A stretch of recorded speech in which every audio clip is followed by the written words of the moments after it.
How to send large video file on Messenger. Hey beauty people, welcome back to this video. In this video I am going to show you how you can send a large video file on Messenger.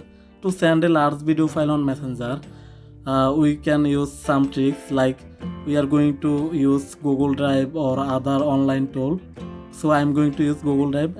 I will upload the video on Google Drive and then generate a link on Google Drive. After that, copy the link and then I will share the link on Messenger. So let's do it. So first I am going to our Google Drive. Now click on new and then click on upload. Now upload your video file on your Google Drive. So I am going to choose video file. Click on done and it's uploaded. Now on the right side, click on three dot icon and then click on share. Now under the manage access, click on log button. Click on change anyone with the link. Now on the top right corner, click on the copy link. So we have copied the link. Now go back to Messenger and then share the link here.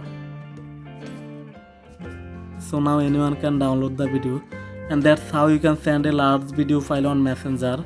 If you found this video help you, please consider to subscribe my channel and like the video. Thanks for watching.